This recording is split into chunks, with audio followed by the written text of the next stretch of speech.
السلام عليكم ورحمة الله وبركاته. هذا من أمس ما شغلته، الحين شغلته نشوف.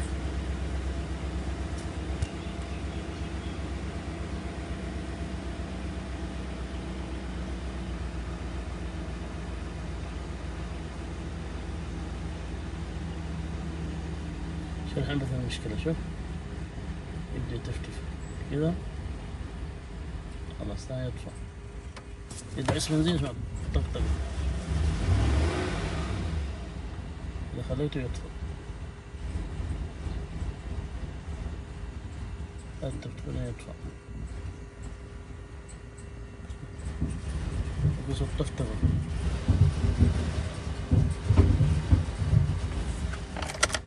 السلام عليكم ورحمة الله وبركاته، أسعد الله أوقاتكم بكل خير. يوكين 2008، الله يعطيه خيره في شره يا رب.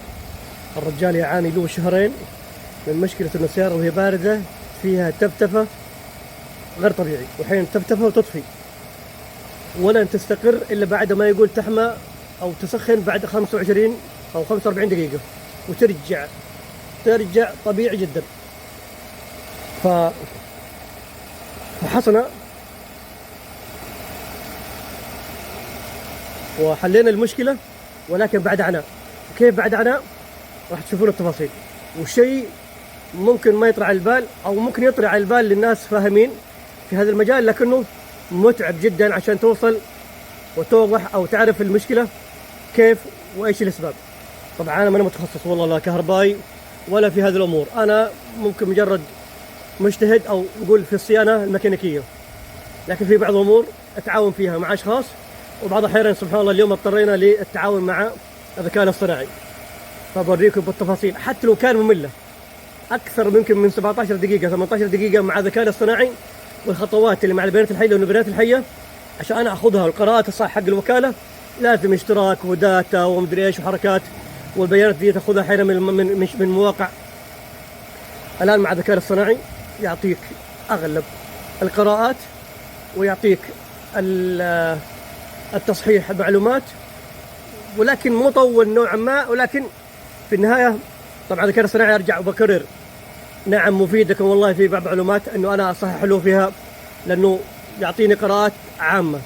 ففي اشياء احنا اسويها واقعيا اصحح له، مو انا افهم منه ذكى منه، بس مو كل شيء فيه صح. لكنه البارح او المشكلة هذه تم حلها عن طريق الذكاء الاصطناعي، ولكن بعد عناء.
سير تركتها من بعد الساعة 4 قبل صلاة الفجر إلى الآن الساعة 5 إلا.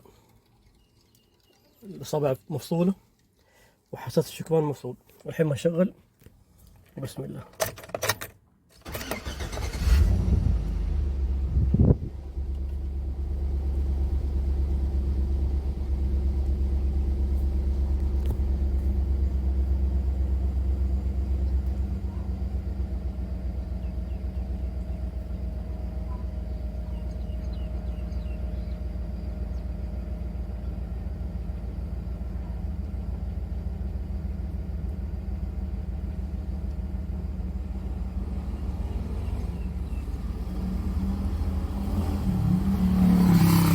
يعني الآن كل شيء طبيعي، استقرار 40 نزوله طبيعي، ما في تفتفة وتطفى ولا شيء.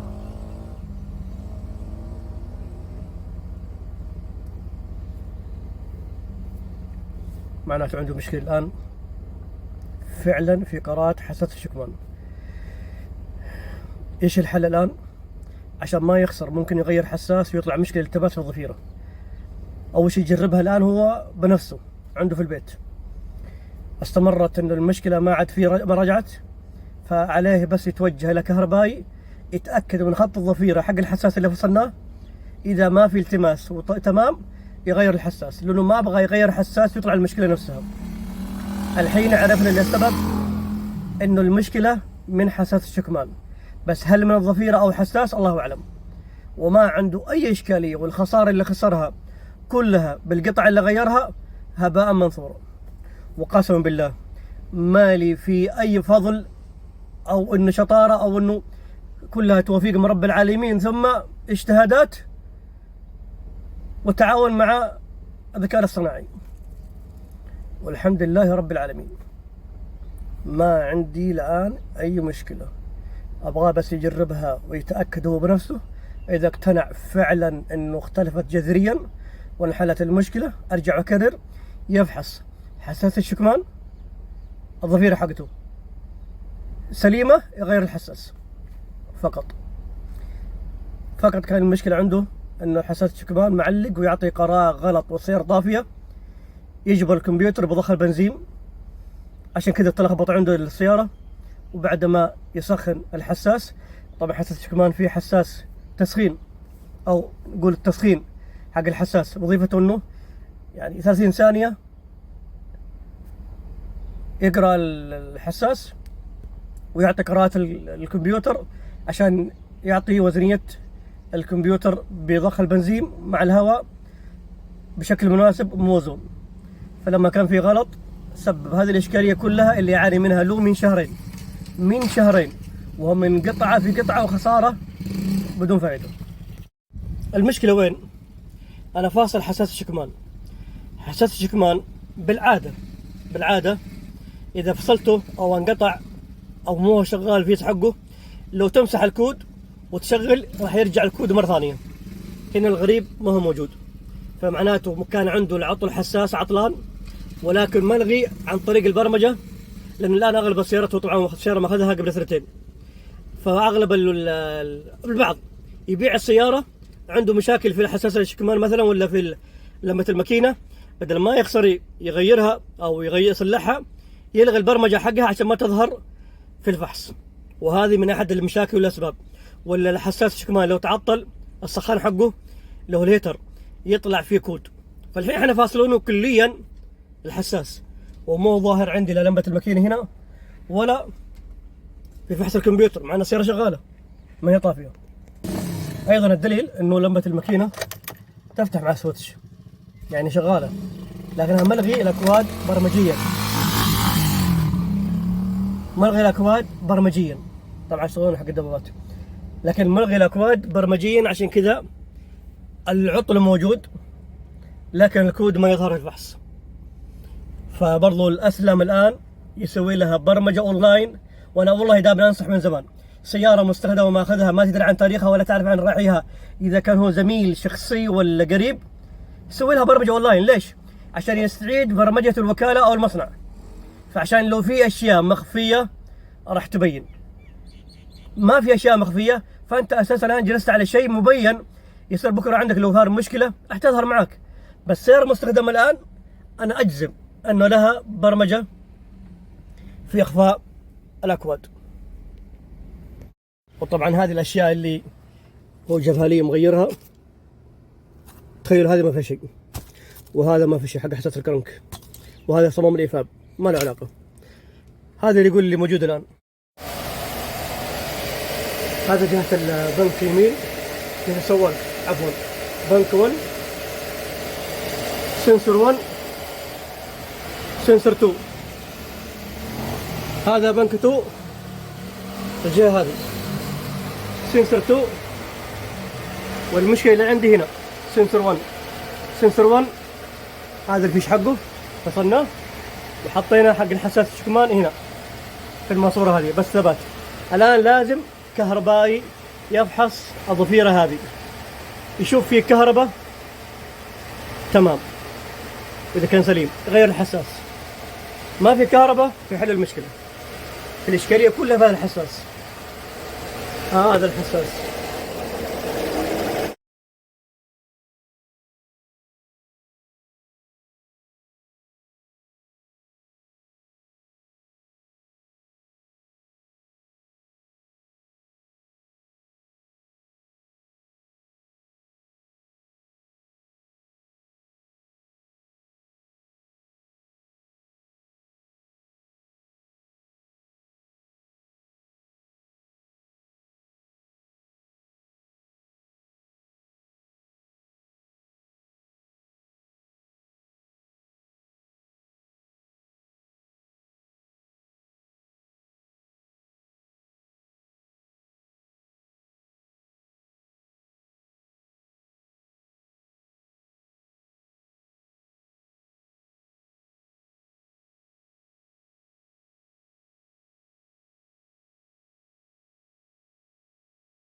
إن أعجبك الفيديو لا تنسى الإعجاب والاشتراك في القناة.